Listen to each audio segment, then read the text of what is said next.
Pour scaler un business à étiquette, pour développer un business à étiquette, il y a deux manières principalement de le faire. C'est soit tu fais plus d'attention, soit tu garantis des résultats instantanés à tes clients. Dans un business à étiquette, un business de service où tu as un produit digital, quand il s'agit d'apporter des résultats instantanément à tes clients, il faut avoir un bon onboarding. Parce que livrer un produit, c'est avoir un onboarding qui en soi livre des résultats de manière instantanée. De ce fait, j'aimerais te montrer moi mon onboarding dans cette vidéo. Pourquoi ? Parce que moi, je m'efforce à livrer des résultats le plus rapidement possible à mes clients. Je l'ai fait avant dans le photovoltaïque en étiquette. J'avais une agence il y a à peu près entre 2023 et 2025 où j'ai fait des centaines de milliers d'euros en étiquette. Je vendais des offres à près de 15 000 euros. Des offres pour faire plus d'installations pour les installateurs de panneaux photovoltaïques. Et puis ensuite, j'ai lancé un programme d'accompagnement conquête digitale pour tout simplement aider les personnes à elles aussi scaler leur business ou étiquette. Je l'ai fait au travers de toute l'expérience que j'ai acquise grâce à mon expérience dans le photovoltaïque. Donc j'aimerais te montrer mon onboarding, mon programme d'accompagnement, car j'ose espérer que cela puisse te donner des idées afin que toi tu puisses aussi derrière avoir un très bon onboarding et de ce fait apporter des résultats le plus rapidement possible pour tes clients. Donc dans cette vidéo, je vais te montrer des automatisations MEC, je vais te montrer mon écosystème d'onboarding et je vais aussi te montrer un mécanisme qui derrière lui rend mon onboarding magique sur le fait que j'apporte des résultats instantanés. C'est un mécanisme que j'appelle l'Unfair Advantage, c'est ce que j'essaye d'implémenter chez mes clients dans mon programme d'accompagnement. Donc première chose, mon écosystème. Alors mon écosystème, je l'ai créé. Alors mon écosystème, je l'avais déjà avant toute la mode de l'IA, Claude, Codex, etc. J'avais déjà moi un écosystème parce que j'ai fait du photovoltaïque et il fallait du coup de ce fait aborder très rapidement les clients, les setters, les closers, etc., etc. Et donc il me fallait des automatisations, Zapier. J'ai commencé avec Zapier, ensuite MEC. Il me fallait un CRM qui fonctionnait parfaitement. Il me fallait des Google Sheets, des Google Docs, etc. Et donc de ce fait, vu que je suis quelqu'un qui automatise beaucoup, j'ai une certaine intelligence pour construire des systèmes. De ce fait, lorsque Codex et Claude Code sont arrivés, bien, c'était facile, c'est-à-dire que j'ai dû juste connecter l'IA au travers de tout mon écosystème, au travers de MCP, par exemple, pour faire très simple. J'ai dû connecter l'IA au travers de tout mon système et puis ensuite, je l'ai briefé pour me créer un écosystème. Donc, première chose, qu'est-ce qui se passe ? Il se passe que lorsque la personne arrive, là, ce que tu vois là, c'est par exemple l'application que j'ai créée pour mon client. Lorsqu'il arrive dans mon écosystème, eh bien, il va directement recevoir, comment dire cela, il va recevoir plein de petites choses, instantanément. D'accord ? Donc là, il arrive, il reçoit une application. L'application, c'est cela, bienvenue dans votre écosystème, etc. Je clique et là, il va recevoir plein de sous-applications. Le portail client, l'Unfair Advantage, sa formation, le Social Command Center, c'est pour voir ses statistiques, le Notebook LM, ce sont, du coup, j'ai fait des vidéos, les vidéos, j'ai fait plein de sources, j'ai plein de sources texte, plein de sources en PDF, plein de sources Gamma App, j'ai des vidéos toutes transformées en texte, je les donne à Notebook LM. Notebook LM ensuite permet à la personne, si elle n'a pas le temps de regarder des vidéos, ou bien si elle a oublié certaines choses dans la vidéo, permet à la personne de directement demander à Notebook LM, explique-moi cela dans la vidéo, et puis Notebook LM lui explique cela parce que je l'ai prompté. Et Gamma App, c'est là où il y a à peu près tous mes documents de mes formations, de mes programmes d'accompagnement, il y a à peu près tous mes documents. Gamma App, contacter l'équipe, c'est un truc super automatisé que j'ai fait. J'ai encore d'autres choses, j'ai Story OS pour aider les gens à faire des séquences de story. J'ai une autre application Cloner. Elles sont pas encore là dans le hub de mon client parce que je suis en train de les peaufiner. Mais déjà, il a sa base. Et donc cet écosystème-là, je l'ai fait au travers de plein de choses que j'avais déjà au préalable. Mais avant d'aller plus loin dans cet écosystème, parce que j'aimerais te montrer dans l'écosystème des choses dans le portail client pour s'assurer d'avoir un très bon onboarding, il faut d'abord que je te montre mes automatisations. Et donc pour ce faire, je vais te les montrer sur MEC. Donc ça c'est MEC et les automatisations, ça c'est mon écosystème MEC.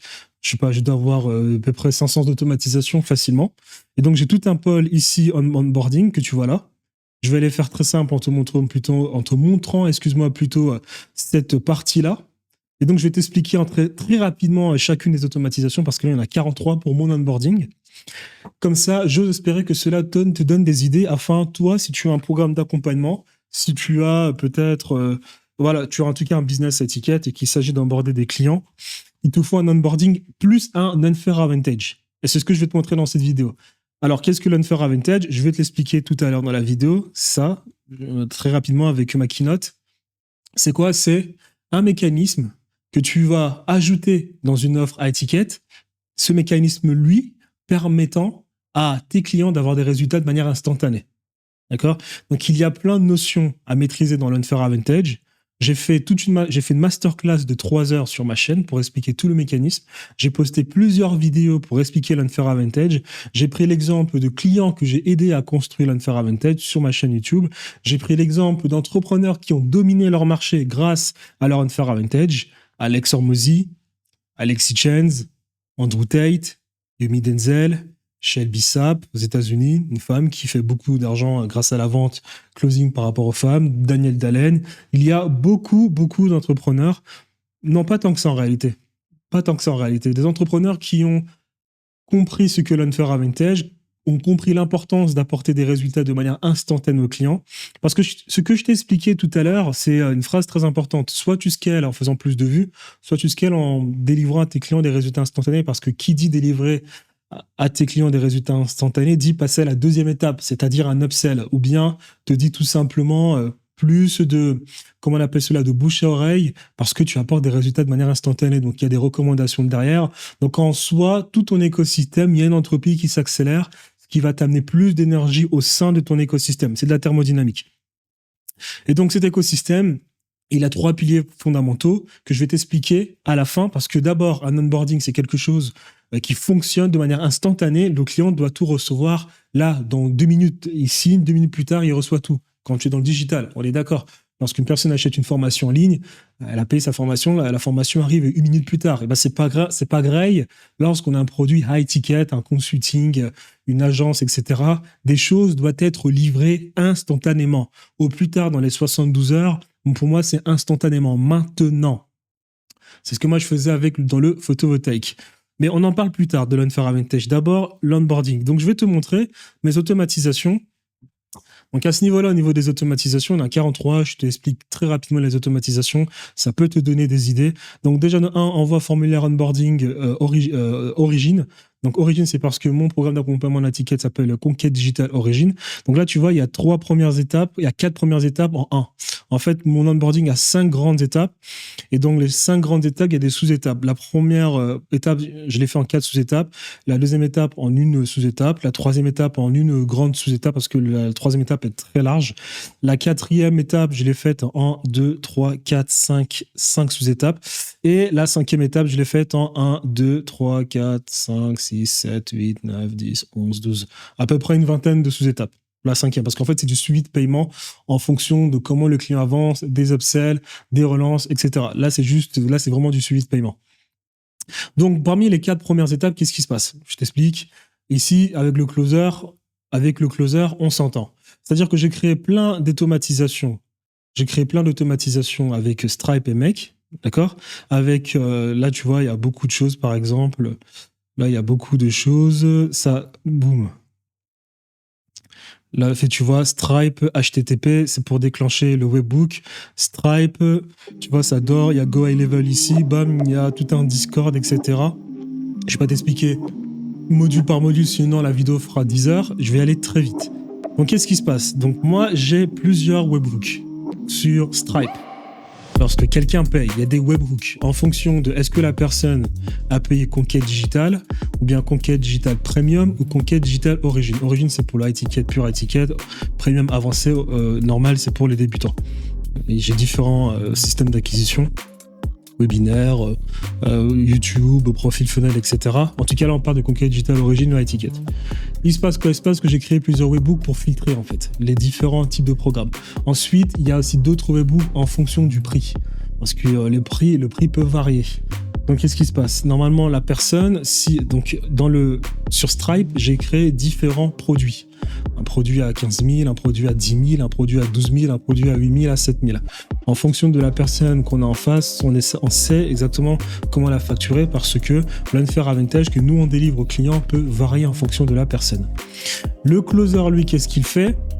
Lorsque le paiement est validé, automatiquement, le webhook se déclenche au travers des automatisations.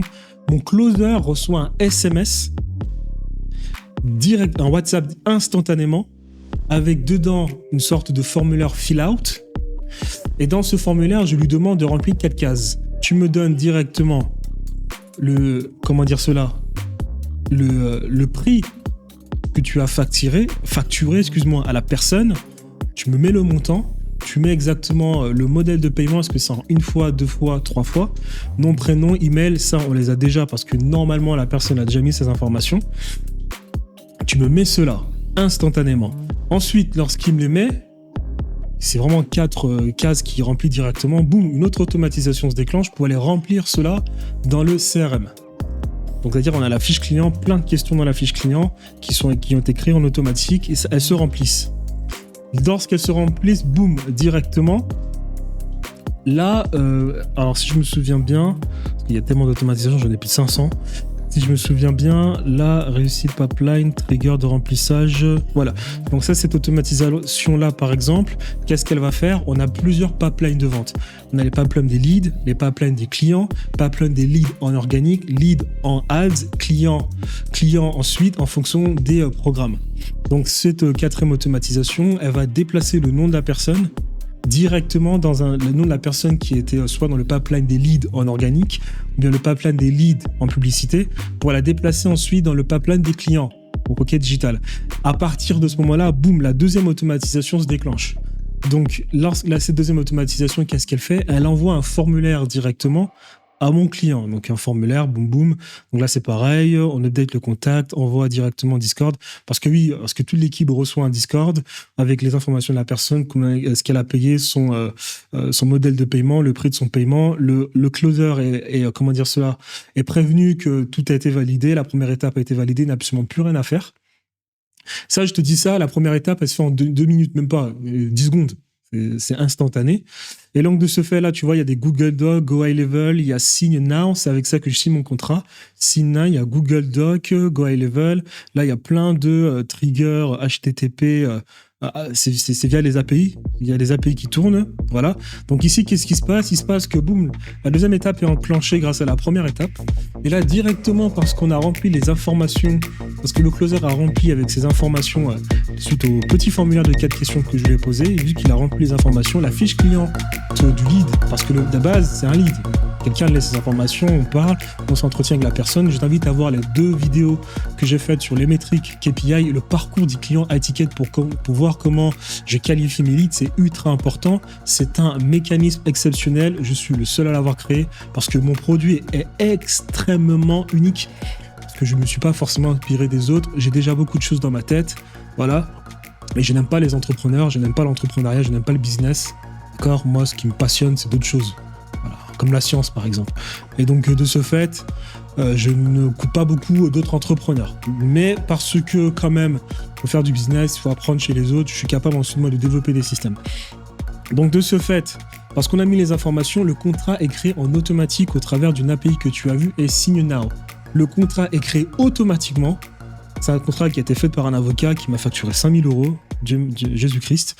Et donc, il a envoyé directement au client. C'est-à-dire que même pendant que le client parle avec le closer, lui, il reçoit déjà son contrat. Parce que le closer n'a rien fait. Le contrat est reçu, boum, boum, boum, il signe, tac, tac, tac. Dès qu'il signe le contrat, trigger directement et reçoit un formulaire où on lui demande de remplir des informations. Alors, il reçoit 2 formulaires. Il reçoit... Alors, excuse-moi, le contrat, avant le contrat, je me suis trompé. Il reçoit d'abord un premier formulaire. Je me suis trompé, excuse-moi. Il reçoit d'abord une première automatisation, c'est l'étape 2. C'est un premier formulaire où, en fait, on va lui demander sa société, le SIRET, etc. Il remplit ça rapidement et boum, déclenchement de l'automatisation. Là, maintenant, le contrat est créé et il reçoit directement son contrat. Voilà, c'est ça. Lorsqu'il signe le contrat, boum, la 3e automatisation se déclenche. Alors celle-là, c'est la plus technique. Celle-là, vraiment, elle m'a pris beaucoup de temps. Je te parle de ça, il n'y avait même pas encore Claude, etc. là. Et comment on appelle ça, ChatGPT. Si, ils étaient déjà là, mais c'était encore dans les débuts. C'était dans les débuts, c'est-à-dire, c'était pas encore fonctionné, il n'y avait pas encore de MCP. Donc, d'ailleurs même, c'était difficile à cette époque. Je fais le track GPT avec Claude, avec Gros, je cherchais à peu près quelle était la meilleure IA. Ça m'a quand même pris 2 semaines, en 2024, je pense, 2 semaines, pour enfin comprendre exactement quelle IA surpassait les autres dans un domaine, en fonction de domaines précis, tu vois. Et donc, pour ce qui était des automatisations, Claude était meilleur. J'avais d'abord commencé avec GPT, je me rendais compte qu'il ne lisait pas tous les tokens lorsque tu envoies un PDF, etc. Gros fonctionnait très bien. Mais le problème de Grok, c'est qu'il avait du mal à lire des dossiers que tu lui donnais. Donc au final, je suis allé sur Claude et des grosses prises de tête. Donc la troisième automatisation, c'est la plus technique, c'est ce que tu vois là, en fait, il reçoit tout. C'est là, il reçoit son écosystème, là, il reçoit son écosystème, bam bam.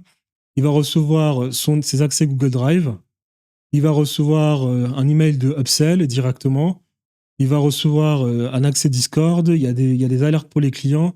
Là, Google Doc, on lui crée plein de trucs Google Doc. Il va recevoir des accès à Gamma. Donc là, par exemple, si je vais sur Gamma ici, il y a plein de gamma qu'il va recevoir. Je laisse que ça charge. Lorsqu'il signe le contrat, automatiquement, il reçoit du coup un questionnaire. Un questionnaire où il va remplir les informations parce que moi, ensuite, d'ailleurs, il faut que je construise rapidement ce non-fair advantage pour savoir exactement où est-ce qu'on va se focus pour directement construire un non-fair advantage afin qu'il ait des résultats très rapidement. Dans les 72 premières heures, il faut qu'il ait des résultats. C'est très important. Donc ça, c'est mon gamma, ça charge encore. C'est pas grave. Donc, il reçoit alors de ce fait tous ses accès directement de Google Drive. Il y a Frame.io aussi, on lui donne un accès. Il reçoit son écosystème avec ses applications, avec des vidéos qui vont lui dire comment le faire. Il reçoit sa formation directement, instantanément. Unfair Advantage, c'est l'application la plus importante. Directement, parce que moi je fais plus qu'une formation, c'est un vrai programme d'accompagnement directement. Donc ensuite, donc là c'est les gamma, c'est le gamma hub, c'est ça qu'il reçoit. J'ai plein de gamma. Dans l'intérieur des gamma, il y a des Google Sheets automatisés, je renvoie vers des liens d'application. Il y a plein de choses directement. Donc ensuite, on passe à l'étape 4. Et l'étape 4, c'est l'étape, si je me souviens bien, Apple Onboarding. Ah oui, c'est l'étape d'Apple Onboarding. C'est-à-dire que lorsqu'il reçoit l'étape 3, lorsque l'étape 3 est validée, l'étape 4 directement. L'étape 4 va dépendre du comment on appelle cela, du formulaire qu'il va remplir, mais avant même qu'il ait rempli le formulaire, il reçoit déjà l'étape 4. C'est du coup, il reçoit un WhatsApp, un email, on va l'inviter directement à réserver son appel. Donc je parle de ça, il peut recevoir ça directement après l'appel avec le closer, ou même durant l'appel avec le closer, ça va dépendre de s'il a rempli ou pas le petit formulaire pour recevoir son contrat. Et donc du coup, il va recevoir directement dans l'étape 4 son lien pour réserver un appel avec le formulaire. Et là, le formulaire, en fait, c'est un formulaire stratégique où je vais poser des questions afin d'identifier son unfair advantage qu'on va aborder à la fin de cette vidéo. Donc, l'unfair advantage ici, le formulaire d'onboarding, information, prénom, date, quel est ton offre marketing, quels sont tes principaux défis que tu rencontres actuellement dans ton entreprise. Voilà, là, je cherche à savoir directement ici, est-ce qu'il y a un problème qui bloque l'ensemble de ces résultats? S'il y a un problème, il faut que dans les 72 heures, on résolve ce problème. Quelle est ta stratégie actuelle en organique, performance? Es-tu satisfait de tes résultats? Gères-tu toi-même ta création? Quel outil ou plateforme utilises tu? As-tu des problèmes spécifiques? Quelle est la taille de ton équipe? Quels résultats espères-tu atteindre? Quels sont les indicateurs de performance? Comment évalues-tu l'efficacité de tes campagnes publicitaires? As-tu une méthode spécifique? Quelle est ta stratégie de fidélisation? As-tu déjà commencé à scaler ton business? Principale source, réseaux sociaux importants, plateforme de publicité, principale difficulté, rencontres-tu des problèmes, optimisation du processus? Quelle est ta principale difficulté? Comment gères-tu actuellement tes offres? As-tu des difficultés spécifiques? Quelle est ta priorité principale? Quel outil ou logiciel utilises-tu? Voilà, là, c'est trouver une solution immédiate pour ton entreprise. Quel est le plus grand obstacle que vous rencontrez actuellement? Quel résultat immédiat espérez-vous atteindre dans les 72 heures? Si vous pouvez résoudre un seul problème aujourd'hui, quel serait-il? Quelle est la solution que vous aimeriez voir mise en place rapidement maintenant pour améliorer ta situation? Quelle action avez-vous déjà entrepris pour résoudre ce problème? Ça, c'est mes questions les plus importantes. Parce que c'est moi là où je vais identifier son unfair advantage. Avant qu'on lui fasse un vrai unfair advantage pour que lui, en fait, derrière, apporte des résultats instantanés à ses clients. On revient plus tard à ce niveau-là. Et ensuite, on a une vidéo Loom. Je lui demande de faire une vidéo Loom, bam bam. Et lorsque la vidéo Loom est faite, on est bien. On est bon. Donc ça, c'est tout ce que je vous montre là, c'est des vieux formulaires. Ça, c'est un vieux formulaire. Ça, voilà, il a été fait en 2024. Je peux vous montrer le vrai formulaire avec toutes les informations des clients. Et donc ensuite, on est sur la 5e étape. Et la 5e étape, là, c'est des étapes c'est juste des suivis de paiement en fait. C'est-à-dire que j'ai pas envie de me casser la tête à faire des relances, à voir s'il y a un problème de paiement, etc. C'est une pure automatisation de l'écosystème. Il a pas payé, les accès sont coupés, il a payé, tant mieux, j'ai pas relancé, j'ai pas vérifié les dates, etc. On se casse pas la tête. Donc ça, c'est un truc qui m'a pris au moins 1 mois à faire parce qu'en fait, j'ai fait de très grosses automatisations sur mon Go High Level à ce niveau-là, sans aucune IA, etc. J'ai pensé ça avec mon cerveau en fonction de différentes possibilités. Donc c'est ce que tu vois ici en fonction de est-ce que la personne a payé en 1 fois, en 2 fois, en 3 fois. Voilà. Parce que moi, quand je construis quelque chose, j'accepte de perdre beaucoup de temps, mais lorsque c'est construit, c'est terminé. Je te donne un exemple. Il y a des mecs que je vois beaucoup sur YouTube, que j'aime beaucoup, je vois beaucoup leurs vidéos, et je vois des mecs qui construisent, qui postent des vidéos sur YouTube depuis près maintenant de 5 ans. Et après 5 ans à poster des vidéos sur YouTube, ils se plaignent encore. Alors non, leur communauté se plaigne encore du son de leurs vidéos, tu vois. Donc, c'est-à-dire, le mec, il se dit « Ouais, bon, les gars, j'ai toujours pas eu le temps d'arranger mon son, etc. » Je dis « Mais c'est quand même incroyable, depuis 5 ans, qu'est-ce que fait le mec ?» Eh bien, moi, quand j'ai commencé à poster des vidéos sur YouTube, dis-toi, je vais dire une petite chose, 2 semaines pour régler les problèmes de son. C'est-à-dire, je me suis assis durant 2 semaines, et durant 2 semaines, j'étais en mode « Ok, moi, il n'est pas question de faire les choses à moitié, je dois apprendre parfaitement comment fonctionne le son. » Donc là, j'ai pas de tablette, etc. Alors, moi, mon son, il est directement connecté à mon OBS. Et j'ai fait un paramétrage. Donc, j'ai téléchargé des plugins. En téléchargeant des plugins, ensuite, j'ai appris comment gérer le son, etc. J'ai fait des configurations. J'ai dû voir en à peu près 2 semaines 70 vidéos YouTube. J'ai pas acheté de formation, etc. J'avais la flemme parce qu'en plus, tu sais jamais à quoi t'attendre dans ce type de formation, alors que sur YouTube, il y a directement les vidéos. Donc j'allais te dire, beaucoup de personnes te disent sur YouTube, c'est le bordel, on perd du temps. Bah là, je vais te dire, là, moi, quand je fais une vidéo, je l'accumule, j'assimile la data, j'assimile les données, je ne l'oublie jamais. Donc non, j'ai pas perdu du temps. Et donc 2 semaines pour au final avoir un son extrêmement décent. J'ai jamais eu quelqu'un qui s'est plaint vis-à-vis de mes vidéos pour ce qui est du son. Et voilà, et plus jamais ensuite, j'ai regardé à nouveau ce problème de son. Et si demain, je dois acheter une tablette, comment on appelle cela, une carte son, ouais, c'est ça, je pense que c'est ça l'expression. Bah, la logique que j'ai installée sur OBS, je la réinstalle sur la carte son, là, et le son sera même davantage meilleur, et puis tant mieux, voilà. Pareil, actuellement, sur ma chaîne YouTube, il y a des vidéos que j'ai faites moi, que j'ai montées, il y a des vidéos que un monteur monte, et il y a beaucoup de vidéos que je ne monte pas, qui ne sont pas montées parce que j'estime que je suis dans une niche où j'ai pas besoin de faire le MrBeast. Mais je sais monter des vidéos. Si tu regardes par exemple là, les 7 dernières vidéos qui sont montées, c'est moi qui monte. Alors je sais qu'il y a des mecs qui m'écrivent et qui me contactent, etc. Mais c'est pas une question d'optimiser, c'est une question que j'aime bien faire ça. Donc désolé si des fois j'oublie de répondre à ces personnes. Pour le faire, j'ai dû apprendre DaVinci Resolve. J'ai dû acheter une application à peu près 1000 € qui s'appelle Isotope RX. Parce que des fois je peux avoir des problèmes de son. Parce que j'ai oublié de brancher le micro, parce que des fois OBS, il peut avoir des petits problèmes à ce niveau-là. Et puis ensuite j'ai Photoshop. Photoshop, je suis ultra fort, ça fait depuis l'e-commerce que j'ai fait 7 ans d'e-commerce, et 2019 à 2023, depuis l'e-commerce. Donc Photoshop, c'était obligé pour savoir faire des créatives, savoir faire un site avec de belles images. Donc Photoshop, je maîtrise, mais tel un professionnel. Voilà, mes miniatures, c'est moi qui les fais, etc. Mais je le fais parce que j'aime bien, attention. Mais il peut arriver que certaines personnes fassent les miniatures. Mais sur ma chaîne YouTube, je dirais qu'à 70%, c'est moi qui fais les miniatures. Donc, bien évidemment que je peux encore faire des progrès, mais actuellement, j'ai un business, donc il faut que je fasse tourner. Mais quand je me donne à fond sur une miniature, je peux faire quelque chose de pas mal. Bien évidemment que donc je me mettrai un 6 sur 10 en termes d'expert miniature. 6 sur 10, c'est bien. Mais après, à partir de là, j'ai dû me former sur DaVinci Resolve et Isotope RX. Isotope RX, c'est un logiciel exceptionnel pour transformer ton son lorsqu'il y a un problème sur ton son. Et donc, pareil, un mois avec, attention, ma caméra FX3 qui m'a coûté 5000 € avec une lentille.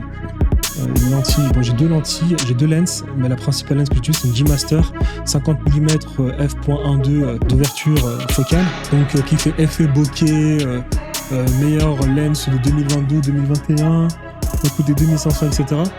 Un mois, pareil, pour apprendre. DaVinci Resolve, j'avais déjà utilisé, mais bon, vite fait. Donc là, je me suis vraiment informé sur DaVinci Resolve. La colorimétrie, la vidéo que tu vois là, par exemple, elle est en S-Log 3, via la FX3. Ensuite, tu la mets dans ton PC. Tu dois savoir manipuler la plage avec ton PC, avec DaVinci Resolve. Au niveau de la colorimétrie, c'est pas très difficile à faire en réalité. Juste comprendre le truc. Et après, tu fais bien la colorimétrie. Tu utilises ce qu'on appelle des nodes. En fonction de tes nodes, il y a différentes nodes pour différents trucs. Je fais beaucoup de face refinement souvent quand j'ai des cernes, parce que j'ai pas dormi. Je fais beaucoup de choses. Un mois complet avant de vraiment me lancer. Mais depuis, j'ai plus besoin de perdre du temps à sans arrêt me réapprendre. Là, actuellement, il faut que j'apprenne After Effects parce que ça pourrait m'aider à faire un meilleur montage. Il faut que j'apprenne aussi comment on met de la musique dans les vidéos parce qu'il y a une certaine intelligence à avoir. Tu coupes, tu remets un peu de musique, etc. Bien évidemment que je délègue des fois, mais c'est que j'aime bien faire ça. Voilà. Et donc, Isotope RX, DaVinci Resolve et tout l'écosystème des caméras, la température, l'ISO. J'oublie même d'ailleurs. Attends, je prends mon téléphone. Attends, parce que j'ai ma caméra sur mon téléphone. La température, l'ISO, les lens, la distance focale. Qu'est-ce qu'il faut encore? Le focus. Quoi encore? Le shutter. Toutes ces conneries, un mois à comprendre parfaitement la bonne lentille à acheter, exactement qu'est-ce que le 50 mm, qu'est-ce que le 35, le 24, le 16, le 18, le 24 à 70 chez Sony, apprendre exactement toutes les fonctions de ces lenses. Ça m'a pris un mois, mais lorsque j'ai appris, bam, j'ai plus besoin ensuite de me casser la tête maintenant, parce que moi après j'ai une intelligence exceptionnelle, une mémoire exceptionnelle, donc quand je retiens, c'est fini, j'oublie plus jamais, tu vois. Voilà, donc à ce niveau-là, ce que je veux dire, c'est que quand vous avez un écosystème, prenez le temps au début, mais si ça prend du temps, prenez le temps pour tout apprendre, parce que lorsque vous l'implémentez, ensuite, vous n'avez plus jamais de problème. C'est ce que j'ai fait moi avec mon onboarding. Cet onboarding-là, juste la partie 5 m'a pris un mois. Ensuite, la partie 1, 2, 3, ça m'a pris à peu près 2 semaines. Parce que je voulais vraiment faire un onboarding où j'ai plus besoin après de regarder à longueur de journée qu'est-ce qui manque, qu'est-ce qu'il faut faire. Je n'ai jamais eu je n'ai jamais eu un client qui s'est plaint de mon onboarding dans le sens où il y a eu un bug ou bien dans le sens où il comprenait pas, etc. parce que je l'ai pensé de telle sorte que j'ai pu ensuite à faire des mises à jour. Aujourd'hui, il y a l'IA, mais même avec l'IA, même Claude me dit j'ai rien à faire sur ton onboarding, tu vois. Récemment, j'ai eu un problème parce que WhatsApp Cloud, je pense qu'ils ont changé à peu près leur écosystème par rapport à Make, donc il a fallu relancer, il faut télécharger je ne sais plus quoi, ça m'a saoulé. Et donc j'ai demandé à Claude, tu me prends toutes mes automatisations, tu changes du WhatsApp Cloud par le module HTTP, parce que le modèle HTTP va passer par l'API. Basta. Donc Claude ne me fait que gagner du temps, mais Claude ne m'a jamais aidé pour créer mon écosystème ex nihilo. C'est d'ailleurs une bonne chose, parce que lorsque tu as déjà quelque chose de créé, l'IA va accélérer tout ça et peaufiner tout ça. Et c'est pour ça, et c'est ce qui se passe aussi avec mon écosystème, parce que l'écosystème que je vous montre là, je l'avais déjà, mais grâce à Claude Code et Codex, boum, j'ai pu créer un meilleur écosystème. Et donc maintenant, pour ce qui est de l'écosystème, donc dans tout ce qu'il reçoit, il reçoit son écosystème. Donc il se connecte, etc. Bam, bam, bam, portail client, Far Advantage, il reçoit tout ça. Alors comment est-ce que j'ai construit ça? Je t'explique rapidement. Pareil, encore une fois, dans ma tête, j'ai des idées, je me dis, mon client va tout recevoir. Là, actuellement, j'ai fait une vidéo sur comment faire des réels très rapidement possible avec Riverside. Voilà la vidéo, j'ai fait cette vidéo où j'ai dit, la vidéo où je fais 500 000 € par an avec ce programme d'accompagnement. Je montrais comment je faisais très rapidement des stories, des comptes short. Parce que j'ai à peu près une vingtaine de comptes Instagram, une vingtaine de chaînes YouTube, 10 comptes TikTok. Sur une vingtaine de comptes Instagram, je pose 15 réels par jour. Bon, ça fait 2 mois que j'ai arrêté parce que j'étais occupé sur d'autres choses. Mais voilà, je faisais près de 1 million à 2 millions de vues par mois sur le short. Bon, c'était une erreur de ma part car j'étais trop focus sur le nombre d'impressions, le nombre de vues, alors que ça n'a aucune importance. Lorsque vous avez un business, ce qui compte, c'est les clients à la journée ou bien le nombre de conversations à la journée. Ça, c'est c'est une bonne habitude que j'avais développée en e-commerce, que j'ai oublié lorsque j'ai fait du ticket parce que nouveau business. Donc, du fois, j'ai perdu des repères et des bonnes habitudes que j'avais en e-commerce. Lorsque je faisais de l'e-commerce, quand je me levais le matin, ou bien moi, je travaillais la nuit. Donc, lorsque j'allais me coucher le matin pour me lever le soir, moi, ma journée, à la fin de la journée, je me posais une seule question. C'était la seule question qui comptait. C'était combien d'argent j'ai fait aujourd'hui? Rien d'autre, en fait. Et donc, moi, c'était l'optimisation directe. C'est-à-dire, il y a un produit que je trouve, 6 heures plus tard, le site est monté, le produit est lancé sur Facebook. J'ai une marque déjà qui tourne. Combien est-ce que j'ai gagné aujourd'hui? Combien est-ce que j'ai scalé? Est-ce qu'il y a du bénéfice? C'est la seule chose que je regardais. Il était intolérable pour moi de ne pas faire plus d'argent à la journée. Lorsque j'ai arrêté, que je me suis lancé dans l'étiquette, où c'est une autre dynamique, une autre manière de faire les choses, où en fait, avec peu de clients, tu fais beaucoup d'argent parce que tu factures cher. En fait, j'ai oublié beaucoup de bonnes habitudes que j'avais en e-commerce, donc j'ai arrêté de me dire il me faut des clients tous les jours, de nouveaux clients tous les jours. Parce que je me suis dit, j'avais compris que ça, des choses prennent du temps parce que c'est de l'étiquette, etc.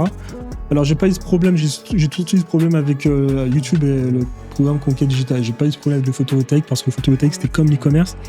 Je faisais pas de personal branding, mais je perdais pas de temps directement publicité. J'avais un Far Advantage exceptionnel, j'apportais des résultats instantanés à mes clients.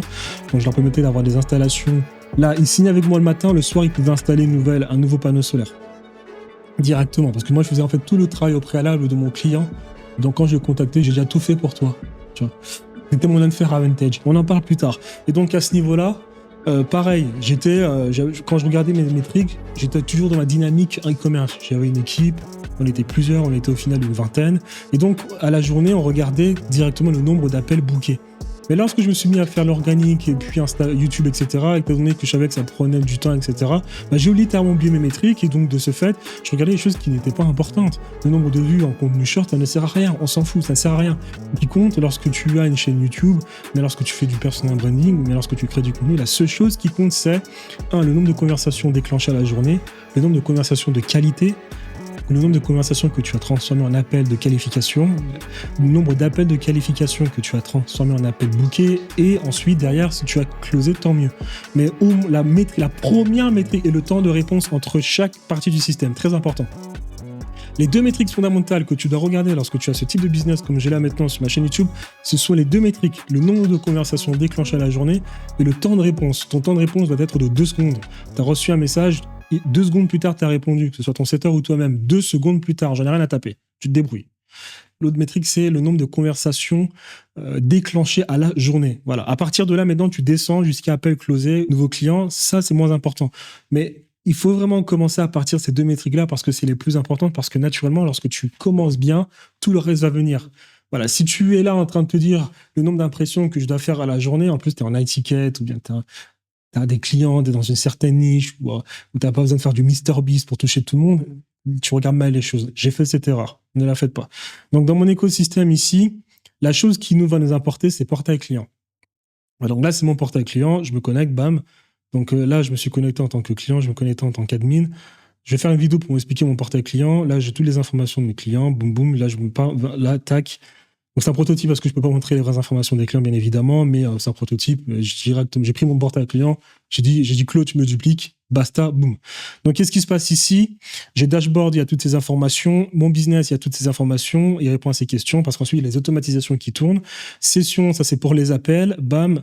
Les KPI importantes. Boum, KPI importantes. L'Unferramented, c'est une application qui est imbriquée dans une application. C'est très important. On explique ça à la fin. Ma formation avec ces vidéos, ressources, Gamma, Notebook LM, contacter l'équipe et son drive. Ce qui est important, moi, ici, c'est l'onboarding. Je vais vous montrer à peu près comment je fais un suivi d'onboarding, si ça peut vous donner des idées. Je vais procéder à des questions que je vais poser quotidiennement à mes clients pour être sûr qu'il n'y a pas de problème, pour être sûr que tout se passe bien correctement vis-à-vis de mes clients. Je n'avais pas ce système-là pour le photovoltaïque, je l'ai dans Conquête Digital parce que les approches sont différentes. Depuis que j'ai Upload Code et Codex, c'est plus facile parce que je peux juste aller relancer par WhatsApp ou via une notification dans l'application pour qu'ils remplissent. Alors qu'avant, ils n'avaient pas le réflexe d'aller, parce que avant, j'avais un Google Sheet plutôt, de ce fait qui est là, et en fait, il fallait remplir ces questions. Ils n'avaient pas le réflexe d'aller le faire. Donc je devais tout le temps les relancer. Donc ce que je faisais, c'est que durant les appels, en fait, je leur disais ces questions-là c'est comment, ces questions-là c'est comment. Maintenant avec l'application, c'est plus facile. Donc j'ai des questions que je vais lire en espérant que ça puisse te donner des idées, afin que toi d'ailleurs tu vois si tu peux t'en inspirer pour créer toi aussi un très bon onboarding. Donc, satisfaction, je pose des questions déjà à l'onboarding. Il y a des questions qui vont être posées de manière hebdomadaire, ces questions-là. Là, tu vois que c'est rouge parce qu'en fait, la personne n'a pas répondu. Et c'est une application, il y a des alertes. Lorsqu'une personne ne répond pas, c'est rouge et reçoit une notification. Il y a des questions hebdomadaires qui doivent être posées. Il y a des questions ensuite mensuelles qui doivent être posées. Il y a des questions qui sont ensuite posées à la fin de l'accompagnement pour éventuellement balancer sur un upsell. Est-ce que vous trouvez que la communication avec notre équipe est fluide, claire et régulière? Donc, qu'est-ce qui se passe? En fait, il répond, bam, il met sa note, 5, 6, 7, 8, 9, 10, etc. Validé en cours. Là, s'il m'est validé, il me met 7, boum, moi je reçois 7, normalement ça va. Là, c'est censé, boum, boum, boum, boum, monter, boum, validé, hop, 7, enregistré. Voilà, 4%. Ensuite, par exemple, avez-vous remarqué des retards, incompréhensions, répétitions dans nos échanges? Boum, je peux mettre en cours, allez, 6, boum, ça monte, là, normalement. Ça n'a pas monté. Ah, parce qu'en fait, il faut que ça m'ait terminé. Ensuite, avez-vous le sentiment de progresser dans votre plan d'action depuis le début d'accompagnement? Boum, je peux mettre 8, 5 sur 10, boum, normalement ça augmente. 13, voilà. Ensuite, est-ce qu'on met en place ensemble correspond toujours à vos objectifs du moment? Donc là, on peut mettre pas encore, boum. Bam. Globalement, êtes-vous satisfait de notre accompagnement jusqu'ici? Avez-vous des retours ou idées pour améliorer notre programme ou la manière dont on vous accompagne? Avez-vous bien reçu les livrables annoncés, stratégies, ressources, formations dans les délais prévus? Avez-vous rencontré des blocages ou difficultés nécessitant une réaction rapide de notre part? Avez-vous senti que le programme s'est adapté à votre besoin spécifique évoqué pendant les appels d'onboarding? Quelles actions avons-nous mises en place selon vous pour répondre à vos besoins récents? Ensuite, pensez-vous qu'un effort ou une formation spécifique soit nécessaire pour améliorer la qualité de votre suivi? Depuis notre dernière vérification, avez-vous constaté une évolution concrète sur vos besoins?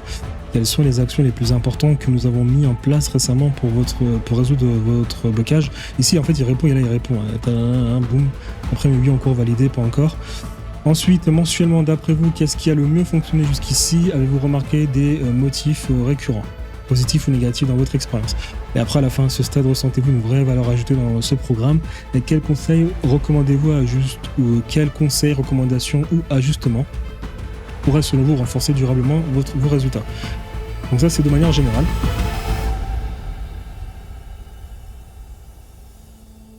Dans le groupe hebdo, votre point de satisfaction hebdomadaire est attendu cette semaine. Parce qu'en fait, ici, ça se met à jour, ça se remet à 0 chaque semaine. Ensuite, jour J0, J7, J8, J30, J31, J60, J61, J90. J0, J7, il y a J0, après il y a des questions entre J1 et J3, après il y a des questions entre J1 et J7, et après il y a des questions entre J0 et J7. Et donc là, par exemple, ça va être, avez-vous bien reçu toutes les informations de paiement et validé votre inscription sans difficulté? Est-ce que les modalités de paiement vous ont été expliquées clairement? Avez-vous bien reçu le formulaire de contact à remplir juste après votre inscription? Avez-vous eu le temps de répondre au formulaire de contact? Avez-vous reçu et signé le contrat? Blablabla. J1, J3, d'après vous, avez-vous bien ciblé ensemble Alors, d'après vous, avons-nous bien ciblé ensemble les priorités urgentes à traiter dans les 72 heures et les prochaines semaines? Important. Là aussi, il y a une alerte lorsque ça n'a pas été répondu. Par exemple, dans le groupe J1, J7, les questions de la première semaine ne sont pas encore complètes. 6 réponses restent attendues pour finaliser votre demande, votre démarrage. J1, J7, parce qu'en fait là, par exemple, ici, on notifie bien, on est entre J8 et J30. C'est-à-dire qu'après, à J8, si les questions n'ont pas été remplies, il reçoit directement une alerte. Les alertes, il peut les recevoir là. Boum, et bien dans la centrale. Là, c'est là qu'on communique. Ici, on va communiquer là. Ici, entre nous, on peut communiquer là. Bam. Moi ensuite, normalement j'ai mes fiches comme ça, je crée un événement, envoie une notification, etc. Le client, si je change la vue du client, lui, il peut envoyer une notification ici. Et le CSM, c'est pareil en fonction de ce qui lui a été assigné. Bam, lui, derrière aussi, il peut envoyer des notifications à ses clients. Donc là, je vais revenir chez moi. Bam. Vu comme ça, cette application a l'air bateau, alors qu'en réalité, elle m'a pris facilement 2 mois. Parce que le vibe coding, c'est plus que du design. Il a fallu, oh mon dieu, j'ai fait ça avec Codex et Cloud Code, il a fallu gérer les boutons, les notifications, la structure API, parce qu'il faut une API d'abord pour ton écosystème. Ensuite, il faut des structures API pour chaque application. Ensuite, il faut les connecter avec les applications. Chaque application a sa logique. L'application de Fermentage que tu vois ici, la logique va être principalement le RAG, le RAG. Parce qu'en fait, je donne des sources à Sonnet, LLM, pour que lui ensuite, en fonction des questions qu'on pose au client, on lui établisse un Fermentage. Donc c'est une structure API qui est complètement différente. L'API, tu l'as fait sur Supabase au travers du Edge Functions. Donc ensuite, on construit une API, alors que maintenant sur cette application portail client, c'est complètement différent. Et si on fait de la structure API, c'est quoi? On regarde les patterns qui se répètent sans arrêt, notification, valider une session, un SMS, des KPI qui ont été importés, un nouveau client qui se connecte dans son portail client. C'est des événements, et en fonction de ces événements, tu crées une structure API. Bien évidemment que moi, je ne me casse pas la tête. Avec Code ou bien Codex, on établit les événements qu'il faut ensuite construire sur Supabase. Et après, tu connectes ça vers celle. Donc ensuite, onboarding. Là, est-ce qu'un emploi du temps clair a été convenu ensemble pour les prochains jours? Si vous rencontrez des difficultés de recrutement, avez-vous reçu des solutions concrètes de notre part? Si vous exprimez un besoin en closing, vous a-t-on proposé une solution adaptée? En quelle difficulté avec le trafic avez-vous reçu une recommandation, une action immédiate pour vous aider? Voilà, c'est juste des questions de suivi, tout simplement. Jour 08-10, 8 à 30, Pareil, hein, avez-vous clairement défini vos priorités pour les 30 prochains jours? Disposez-vous aujourd'hui de bons outils pour suivre vos actions? Je scrolle. Quelle est votre fréquence de publication de contenu actuellement? Faites-vous déjà des campagnes publicitaires? Je passe, jour 31, jour 60. On pose toujours des questions. Les systèmes de reprogrammation d'appels fonctionnent-ils bien selon vous? Disposez-vous d'un système automatisé d'onboarding? Toutes ces questions, en fait, je me suis basé sur mon expérience dans le photovoltaïque, mon expérience avec les clients en photovoltaïque et puis mon expérience en fonction des clients que j'ai eus. Directement pour ça, poser exactement les bonnes questions. Voilà, ça c'est mon onboarding. Moi, ça me permet de faire un bon suivi pour savoir exactement ce qu'il faut faire. Maintenant, lorsque vous avez un bon onboarding, il faut véritablement apporter des résultats aux clients. C'est avoir un unfair advantage tout simplement. Donc j'ai expliqué ce qu'est un unfair advantage. C'est un mécanisme concret que tu vas placer dans ton offre à étiquette qui, lui, va te permettre d'apporter des résultats instantanés. Ce qui est bien avec l'unfair advantage, c'est que vous construisez ce mécanisme, vous l'implémentez dans votre offre et puis vous ne dépendez pas du bon timing, de la notoriété, du temps, de la viralité pour apporter des résultats à vos clients et pour scaler votre business. Donc, qu'est-ce que l'unfair advantage ? Là, j'ai fait une promesse conditionnelle, parce que si un unfair advantage est bien installé dans votre business, normalement, je dis bien normalement, vous faites du x4 très rapidement. Donc ici, là, quand j'ai posé cette question, c'est parce qu'en fait, beaucoup de personnes vont se dire que les personnes qui ont réussi, en fait, c'est des personnes qui, se sont lancées au bon moment, ou bien avaient le bon timing, ou bien se sont lancées assurément au dropshipping, etc. Dans la plupart des cas, non, c'est pas pour ça qu'elles réussissent. Ça ne veut pas dire qu'on peut pas réussir avec tout cela, mais en réalité, ça, dans la plupart des cas, ce sont souvent des conséquences d'une réussite. Une réussite qui a été faite au travers de l'unfair advantage. Dans l'unfair advantage, comme je vous l'ai dit, je me base sur plusieurs entrepreneurs pour expliquer l'unfair advantage. Il y a Yomi Denzel, Andrew Tate, Alexis Chenz, Hormozy, et très bel unfair advantage, Justine Roy, il y a moi dans le photovoltaïque, il y a mon associé Jade qui lui fait du closing. Il y a beaucoup de personnes, et dans la plupart des cas, si vous regardez vraiment leur réussite, il y a toujours eu un unfair advantage quelque part. Donc, par exemple, dans le cas de Yomi Denzel et d'Antoine Blanco, je lui dis qu'Antoine Blanco, lui, il est millionnaire aujourd'hui, félicitations, mais il a eu des problèmes parce qu'il n'avait pas d'unfair advantage. Et dans la plupart des cas, Antoine Blanco devient millionnaire parce que il profite de la notoriété de Yomi Denzel.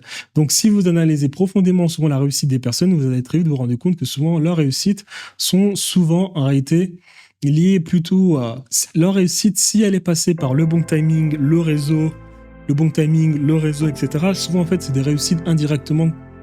Souvent, c'est des réussites qui sont indirectement des conséquences de la réussite de quelqu'un qui a été faite par un mécanisme. Exactement comme Yomi Denzel. Alors, Yomi Denzel a réussi véritablement au travers d'une formation, mais dans sa formation, il y avait un mécanisme d'unfair advantage qui était les influenceurs Instagram, qui lui a permis d'être concurrencié vis-à-vis des autres. Il réussit, et à partir du moment où il réussit, là maintenant, tout vient. Le réseau, la fame, le personal branding, tout vient naturellement. Tout est venu grâce à son unfair advantage qui était les influenceurs Instagram, le système d'influenceurs Instagram. Quand il le faisait, il était vraiment le seul à le faire. Il a montré à d'autres personnes comment le faire et ces personnes en fait avaient des résultats très rapidement en 3 semaines en fonction de leurs croyances fondamentales. Et à partir de là, Yomi Denzel aide beaucoup de personnes comme Antoine Blanco, ils font un podcast, etc.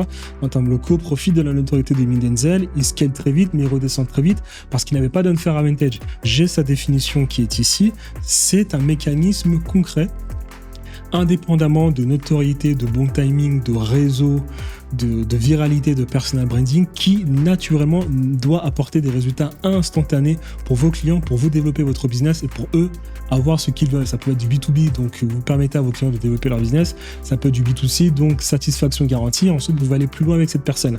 C'est ça l'unfair advantage. D'accord ?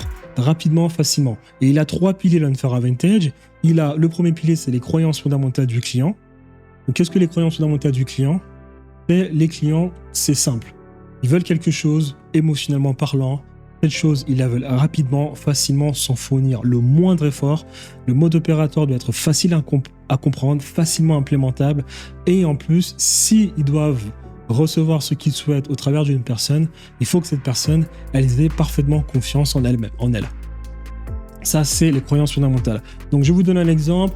Si vous êtes dans le fitness, vous aidez les gens à perdre du poids naturellement, il y a une meilleure confiance vis-à-vis des personnes. Il y a une meilleure confiance vis-à-vis des personnes qui souhaitent perdre du poids à recevoir des conseils de la part d'une personne qui a un très beau corps ou bien qui lui-même coach fitness. Ça, c'est normal. D'accord ? Mais attention, Yumi Denzel, par exemple, croyance fondamentale, ici, il y a une très belle synergie en termes d'énergie. Pourquoi ? Parce que c'était un jeune mec qui n'avait pas forcément plus de compétences que ça, à part d'avoir un diplôme, d'accord ? Et qui, lui, derrière, ensuite, a réussi à faire de l'argent. Donc, normalement, les personnes qui l'attiraient, c'était des personnes comme lui.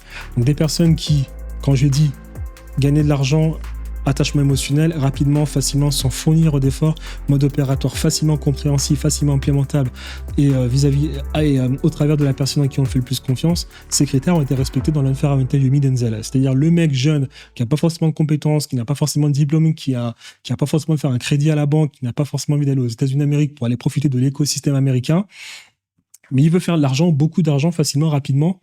Il faut que ce soit... Et la méthode pour gagner de l'argent doit être facile à comprendre. Donc, qu'est-ce qui se passe ? Yumi Denzel, boum boum, influenceur Instagram, il montre comment le faire. Très concurrentiel par rapport aux autres qui faisaient encore du mailing, du Facebook Ads, etc. Et donc, qu'est-ce qui se passe ? Et en plus de cela, le mec, lui, il se réfère à Yumi Denzel parce que les deux sont jeunes, les deux ont à peu près le même parcours. Donc, confiance directement au travers du fait que les mecs sont similaires, exactement comme dans le fitness. Celui qui doit aider l'autre, normalement, il faut qu'il soit dans le fitness ou bien qu'il est dans le fitness parce que ça crée de la confiance directement pour que le potentiel client, lui, s'intéresse à la solution qu'on souhaite proposer. Et c'était ça, les influenceurs Instagram. C'était pas YouTube, etc., création de contenu, Facebook, comprendre ceci ou bien avoir une liste d'emails, aller pirater des bases de données, etc. Non, c'était très facile à l'époque de Yumi Denzel, jusqu'à 2021. Très facile, c'était boum. Tu contactes quelqu'un, tu lui envoies un contrat, tu suis exactement tout ce qu'il t'explique. Dans les 3 semaines, tu installes ton produit, etc. Dans les 3 semaines, tu fais de l'argent, tu fais un x10. Voilà. C'était ça son unfair advantage. Il était capable d'apporter des résultats instantanément à ses clients. C'était ça son unfair advantage. Ça peut paraître fou, mais c'est parce qu'en fait, il était là à un moment donné où personne ne le faisait. Mais lorsqu'en 2021, ça a commencé à exploser, c'était plus un unfair advantage. Hormozy a le meilleur unfair advantage de tout ce que j'ai pu analyser. C'était quoi ? C'est le mec qui était mal placé dans la chaîne de valeur. Et là, c'est la deuxième brique, positionnement. Positionnement, un unfair advantage fonctionne si vous êtes bien positionné dans une chaîne de valeur. Plus vous êtes proche du client final, et moins vous pouvez faire de l'argent. Parce que plus vous êtes proche du client final, et plus vous êtes dans une condition servile, un esclave qui doit servir en échangeant son temps un client. C'est pas bien. Vous devez vous éloigner de la chaîne de valeur. Plus vous éloignez de la chaîne de valeur, plus vous avez du levier. L'argent se fait lorsqu'on a le luxe de ne garantir aucun résultat à notre potentiel client. Un client direct, un client indirect, un potentiel client. Si vous êtes dans cette configuration, vous devenez riche. Il faut que votre produit vous permette de gagner beaucoup d'argent sans garantir le moindre résultat. Le moindre résultat. Donc je vous donne un exemple très stupide. Une chaîne de valeur, c'est l'exemple que je prends toujours pour expliquer l'unfair advantage, une femme qui achète une gaine sur le site de Skims. Il y a plusieurs personnes qui entrent dans la chaîne. Il va avoir Skims, Kim Kardashian, il va avoir Shopify, l'hébergeur de la plateforme, il va avoir Facebook, où on se fait des publicités, il va avoir Apple, le App Store, là où il y a Shopify, Facebook, etc. Mais aussi le téléphone dans lequel tout opère. Ensuite, il y a Foxconn qui produit les iPhones, Samsung qui fournit les écrans OLED, TSMC, les semi-conducteurs, Nvidia qui lui aussi en a besoin. Indirectement ensuite, il vous faut de l'énergie, donc tu as les data factories, les data farms, les data centers, qui, elles, font du business de l'énergie, le business du clouding, le business de tout ce qui est stockage de données, de data. Très important. Beaucoup de GAFAM ont de problèmes à ce niveau-là. Les grands business technologiques ont beaucoup de problèmes à ce niveau-là parce que c'est une très grosse contrainte dans leur business, les data centers. Contrairement à ceux qui font ce business avec le Bitcoin. J'ai fait une vidéo pour expliquer cela. Et ensuite, tu vas encore plus loin, ceux qui vendent de l'énergie. Alors, là, ce que je viens de vous expliquer, c'est ceux qui font du business au travers de l'énergie. Acheter l'énergie gratuite et la revendre un peu plus cher ou bien stocker l'énergie pour ceux qui en auront besoin plus tard. OpenAI est toujours à la recherche de contrats peu chers lorsqu'il s'agit d'énergie. Les GAFAM sont toujours à la recherche de data centers parce qu'ils ne peuvent pas couper leur data center. S'ils coupent leur data center, tout s'arrête, tout le monde est fâché. Alors que celui qui a de l'énergie data center et qui joue sur plusieurs bords, lui, il est antifragile. C'est le meilleur business que moi j'ai pu identifier aujourd'hui dans la bulle de l'IA lorsqu'on n'est pas américain ou chinois.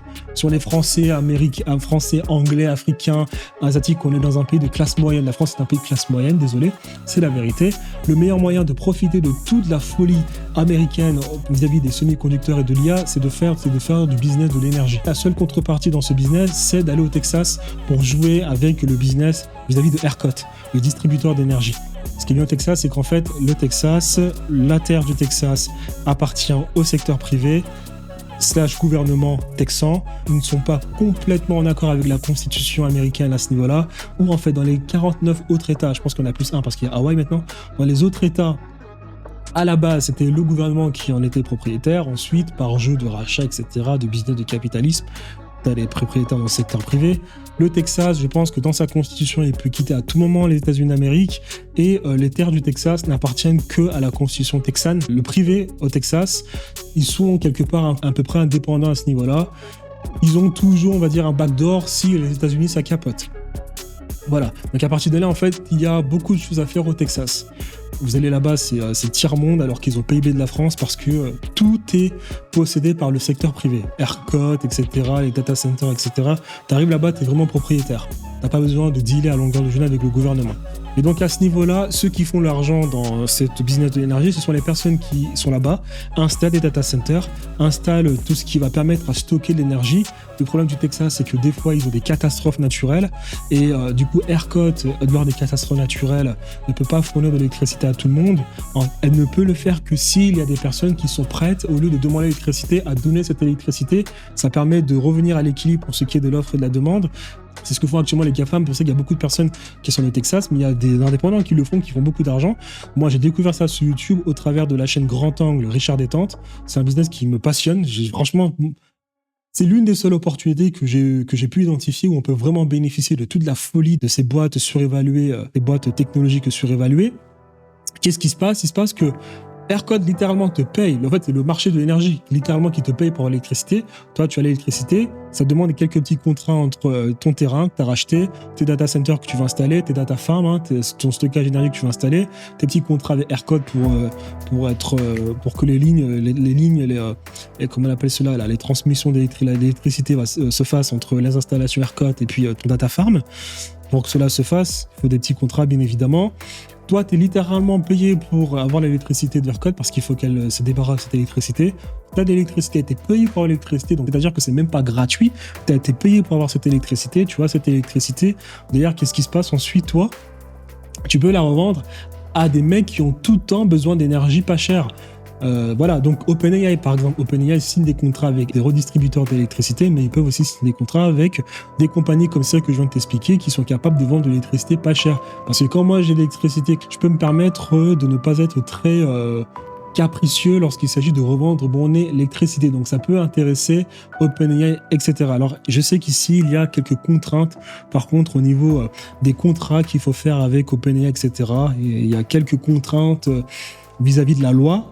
Il faut s'adapter, bien évidemment, mais aussi le butin se fait à quel moment? Il se fait quand il y a du coup des catastrophes au Texas, parce que lorsqu'il y a des catastrophes au Texas, il y a une ultra demande de l'électricité, c'est-à-dire que l'éolien ne peut plus servir, le solaire ne peut plus servir, l'hydraulique ne peut plus servir, le nucléaire ne peut plus servir, le charbon ne peut plus servir, et donc là on passe au gaz, on passe à l'énergie actionnable. C'est l'énergie que tu peux couper, remettre, mais le problème de cela, c'est que les installations coûtent extrêmement cher. Donc le prix de l'électricité, qui s'appelle le merit order, augmente d'un coup, bam. Le problème, c'est que lorsqu'il y a trop de demandes, en fait, ça peut créer un court-circuitage. C'est le problème, c'est que lorsqu'il n'y a pas assez de demandes, ça peut créer un court-circuitage. Lorsqu'il y a trop de demandes, ça peut créer un court-circuitage. C'est des trucs très compliqués. Et donc, on doit toujours être à l'équilibre pour éviter la catastrophe.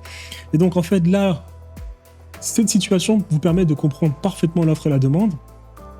Avec moi, ce que j'appelle aussi la police des grains, la tragédie de 1774 en France. Ça me permet aussi de parfaitement comprendre l'offre et la demande. L'électricité permet de comprendre l'offre et la demande de manière intrinsèque pour savoir pourquoi tel prix. La police des grains te permet de comprendre l'offre et la demande pour savoir en réalité comment est-ce que l'humain manipule à sa guise l'offre et la demande pour tout le temps s'enrichir. Il faut maîtriser les deux là. La police des grains 1774 en France et le business par exemple de l'énergie avec ERCOT au Texas. Ça, c'est des personnes qui jouent au jeu de l'énergie pour servir les GAFAM. Eux, ils gagnent de l'argent indirectement lorsqu'une personne achète un sac chez Skims, ou bien, quand je vous ai dit tout à l'heure, que ton business, tu deviens riche lorsque tu es capable de vendre quelque chose à quelqu'un sans lui garantir des résultats. À qui est-ce que vous pensez? À OpenAI, à Claude, à Antigravity, des personnes qui s'en mettent plein les poches, malgré le fait qu'ils ne sont pas toujours rentables, mais qui gagnent de l'argent en vendant des tokens et des API. Quand ils vendent ces trucs, ils ne vous garantissent aucun résultat. Lorsque tu crées ton écosystème ou bien lorsque tu joues à l'IA, là, à faire des vidéos complètement connes sur Instagram pour dire que tu as réussi à connecter Xfield et puis Claude Code. Claude Code, tu l'as payé pour connecter, pour faire tourner l'API. Mais Claude Code t'a garanti aucun résultat. Tu vois? Ça, c'est du vrai argent. Parce que tu as eu des clients, indirects ou directs ou potentiels clients, qui t'ont payé sans que tu n'aies à leur garantir aucun résultat. C'est ça, c'est le nez de la chaîne.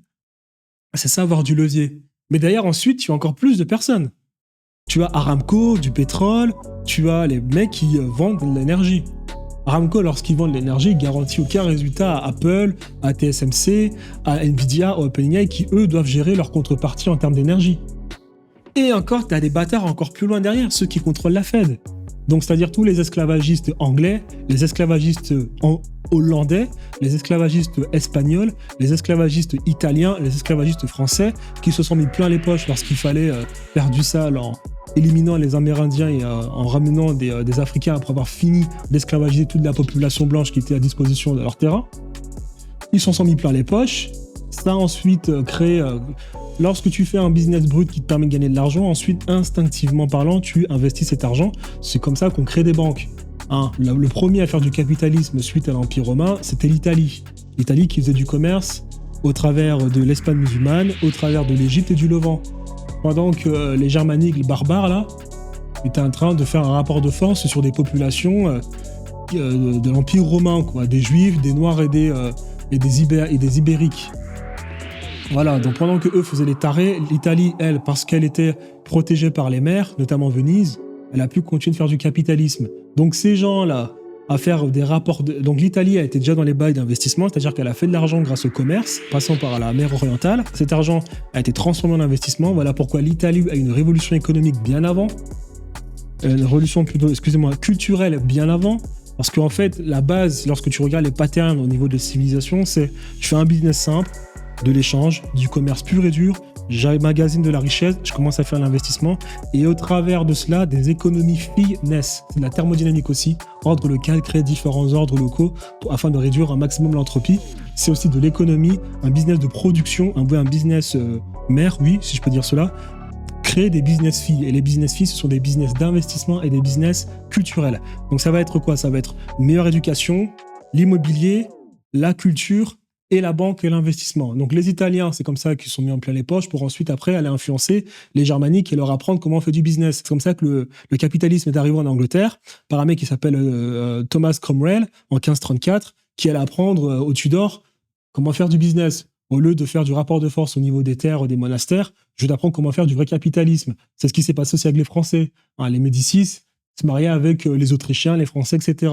Et ensuite, ces sauvages, les Germaniques, ont établi des rapports de force, ils ont emmagasiné un maximum de richesses pour ensuite, en 1837, par exemple, en Angleterre, réussir à signer des lois pour recevoir des indemnités suite au fait qu'on annule l'esclavage. Donc ces personnes ont créé des banques comme JP Morgan, et ces personnes contrôlent indirectement les gouvernements, les banques fédérales, où ces banques, derrière, mettent la monnaie à disposition pour elles, faire de l'argent, parce que ces monnaies à disposition, eh bien, elles le donnent à des compagnies comme Aramco, les compagnies qui font l'extraction minière, et indirectement Apple, etc., etc., et jouent sur les marchés financiers. Donc, ce qui veut dire que dans une chaîne de valeur, tu as directement, quand une personne achetait une gaine sur le site de Skims, JP Morgan a dépensé le moins d'énergie comparé aux autres pour gagner 1 euro, Aramco ensuite TSMC, Foxconn, Nvidia, Apple, OpenAI, Claude, Facebook, Shopify, Skims. Il y a une chaîne où chacun dépense moins d'énergie pour gagner 1 euro. Tu fais de l'argent lorsque tu dépenses le moins d'énergie possible pour gagner 1 euro.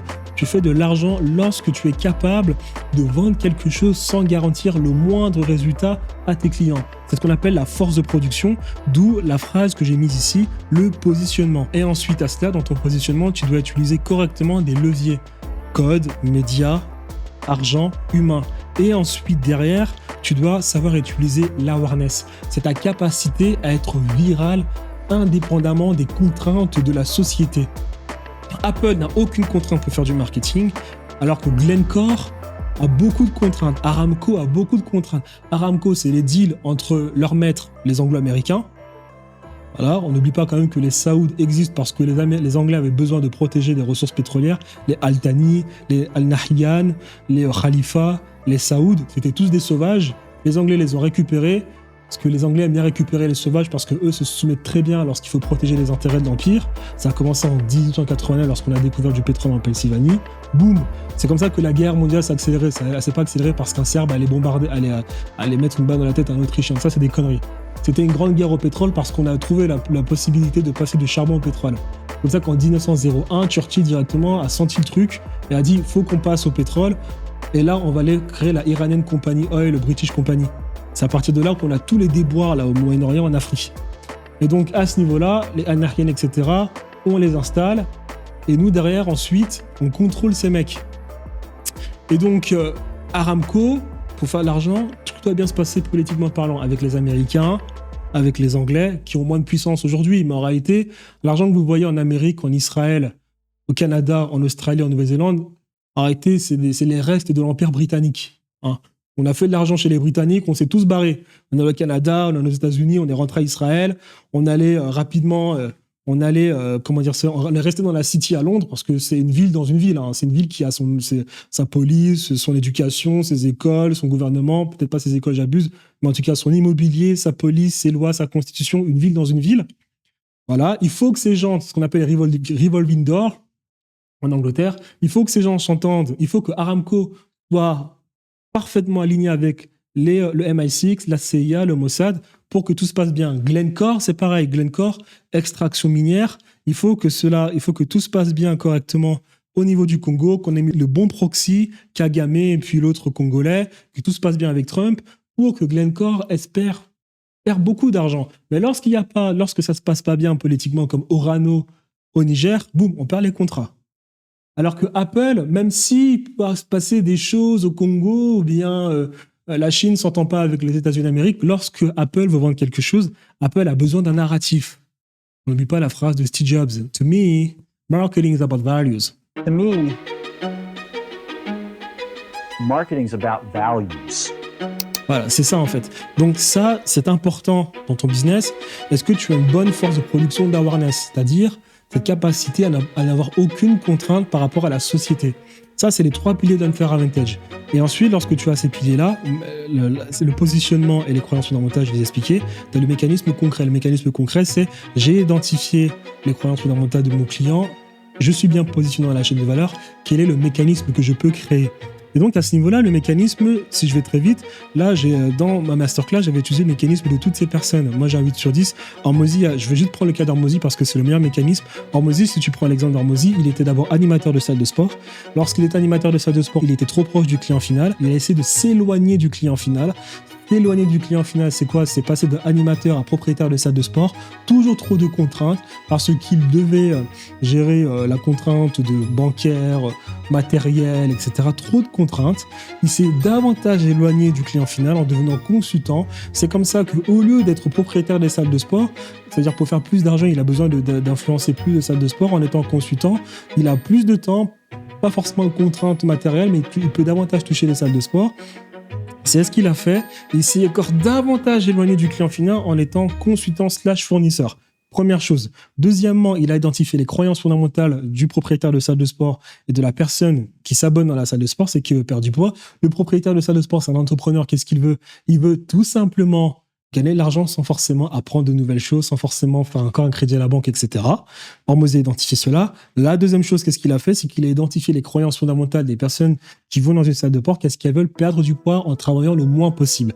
Il a identifié ces patterns, il a construit une offre pour le propriétaire de salle de sport afin que lui apporte des résultats instantanés à la personne qui veut perdre du poids. Et si Hormozy apporte des résultats instantanés pour le propriétaire de salle de sport, lui, naturellement, il a apporté des résultats instantanés pour son client. Unfair Advantage. Parce qu'un Unfair Advantage a une architecture tripartite. Vous êtes là, il y a votre client, ensuite il y a le client du client. Et donc ça, c'est important lorsqu'on construit un Unfair Advantage. Vous devez travailler sur les résultats à apporter instantanément au client de notre client, car indirectement, nous, on va apporter des résultats directement à notre client. C'est ce qu'on appelle une architecture tripartite. Et donc, c'est ici, c'est écrit là. Et donc, qu'est-ce qui se passe ici ? Il dit à son client, voilà ce qu'on va faire. Ton client veut perdre du poids sans travailler. Donc, c'est quelqu'un de paresseux et de désillusionnel. on va créer de l'émotion chez la personne pour qu'elle vienne travailler avec nous. Donc, c'est des personnes qui pensent que les compléments alimentaires peuvent les aider à perdre du poids. Donc, qu'est-ce qu'il fait derrière ? On va leur créer un challenge de 90 jours avec vente de compléments alimentaires. On va leur mettre beaucoup de gratuité parce que déjà à ce niveau-là, avec les compléments alimentaires, tu peux vendre quelque chose. Donc, tu fais 90 jours parce que tu peux vendre des packs de compléments alimentaires en 90 jours pour les 90 jours. Donc, pack de compléments alimentaires, tu mets un coach gratuit, animateur à disposition, on va faire un programme personnalisé. Ok, super, Hormozy, je t'écoute. Et la dernière chose, pour garantir la vente, qu'est-ce que tu vas dire ? Eh bien, si le challenge, à la fin des challenges, tu perds le poids que tu souhaitais perdre, on te rembourse instantanément. Et là, le propriétaire de sa dépôt va dire, mais qu'est-ce que tu racontes ? Et là, Hormozy peut lui dire, t'as pas compris ce que je te dis, c'est des personnes désillusionnelles. Comment est-ce que tu peux croire une seule seconde que quelqu'un qui ne veut pas faire de sport, mais qui veut perdre du poids, va effectivement perdre du poids. Pour perdre du poids, il faut souffrir. Donc il y a un petit jeu de logique et de compréhension des croyances fondamentales. Très bien, Hormozy, let's go. Donc qu'est-ce qu'il fait ensuite pour apporter des résultats instantanés aux propriétaires de salles de sport ? Il leur dit, t'as pas besoin de faire du marketing, etc. Les clients sont déjà chez toi dans ta salle de sport. Tu les contactes, tu leur dis, écoutez, challenge, etc. Pack de compléments alimentaires, garantie sur 90 jours, un animateur, un coach personnalisé, un programme d'alimentation personnalisé, et en plus, si tu arrives à la fin de ton challenge, tu es remboursé. Donc naturellement, les personnes vont se dire, what the fuck, je prends pas de risque pour au final atteindre mes objectifs. Donc la personne achète, donc elle a ce qu'elle voulait, et le client d'Hormozy, donc le propriétaire de salle de sport, lui, comment est ce qu'il a, ce qu'il souhaite ? Eh bien, tout simplement, en proposant cette offre, il y a des personnes qui signent directement, et c'est comme ça que lorsque tu rejoins le programme d'Alex Hormozy, même pas 3 jours, tu te fais 20 000 euros. Parce qu'en fait, c'est juste pour contacter les personnes avec la bonne offre, bam, de l'argent. Alors, Hormozy garantit des résultats instantanés du client, et donc aussi à son client. Architecture tripartite. C'est ça l'Unfair Advantage. Maintenant, c'est comment est-ce que vous pouvez construire un Unfair Advantage. Voilà. Et donc, dans ton onboarding, tu fais ton onboarding, et après, dans ton onboarding, tu installes un Unfair Advantage. C'est-à-dire que tu regardes quel est ton client, tu regardes quel est son client, comment est-ce que toi, derrière, tu vas construire quelque chose d'ingénieux en fonction de ton positionnement, son positionnement et des croyances fondamentales du client et du client, pour, derrière, ensuite, construire quelque chose qui va bien servir le client du client en fonction de ce qu'il souhaite. Et dès que tu as travaillé à ce niveau-là, tu vas ensuite contacter ton client pour lui dire « j'ai trouvé la chose qui pourra satisfaire instantanément ton client ». Ça, l'Unfair Advantage, tu l'installes, les résultats sont garantis. Naturellement, tu fais plus d'argent indépendamment de la viralité, du timing, du bon processus, du réseau, de la publicité, etc. parce que tu amènes des résultats. Et lorsque tu le fais, bah là, tu as le meilleur des produits, tu as un onboarding qui se fait rapidement, et en plus de cela, tu apportes des résultats de manière instantanée au client. Donc moi, l'Unfair Advantage, dans mon programme d'accompagnement, qu'est-ce qu'on fait en fait ? C'est un mécanisme que j'ai créé, parce que je l'ai fait dans le photovoltaïque. Dans le photovoltaïque, qu'est-ce que je faisais ? En fait, moi, je contactais directement les propriétaires de maisons, je me fais passer pour un installateur de panneaux photovoltaïques. Donc je faisais déjà tout le travail, et lorsque la personne c'était sûr qu'elle achetait, je lançais des publicités, je leur disais, écoutez les gars, ce soir vous travaillez avec nous, vous avez vos propriétaires de maison, qu'est-ce que tu racontes ? C'est gratuit, prends, contacte-le, ok, ça marche, on travaille ensemble, tu payes 15 000 euros. Voilà, résultat instantané pour le propriétaire de maison, parce que moi j'ai fait le travail, donc l'installateur va venir lui installer des panneaux, et l'installateur il signe sans se casser la tête. Voilà. Humidenzel c'est pareil, beaucoup de personnes. Si vous êtes capable d'installer ça dans un business, dans une offre qui a déjà un très bon onboarding avec un Unfair Advantage qui fonctionne, les résultats sont garantis. Voilà, donc ça c'était ce que je voulais vous montrer. Mon onboarding, c'est quelque chose que j'ai optimisé pour apporter le maximum de résultats le plus rapidement possible à mes clients, et il faut toujours derrière quelque part un Unfair Advantage. Donc moi, dans mon écosystème d'applications que je vous ai montré, j'ai une application Unfair Advantage ici, où en fait on va poser différentes questions. Et en fonction des questions derrière, j'ai fait mon application qui va faire du RAG. Et lorsqu'elle fait du RAG, donc c'est-à-dire j'ai mis à peu près 130 sources à soumettre avec un prompt. On l'a fait avec Cloud Code, avec Supabase, une infrastructure API, un Edge Function. Boum, boum, boum, boum, boum, boum, boum, ça travaille, ça réfléchit, bam, boum, directement, analyse complète, Unfair Advantage. Voici, cher ami, l'Unfair Advantage que tu vas créer pour ton client. On va le faire ensemble le plus rapidement possible afin que toi, tu puisses garantir des résultats instantanément à tes clients Et voilà. Voilà, j'espère que cette vidéo t'a plu, que cela te donnera plein d'idées pour toi construire le meilleur processus d'onboarding possible pour tes clients. Je t'invite à regarder notre vidéo pour davantage prendre le maximum d'informations afin de scaler tes business correctement. Peace.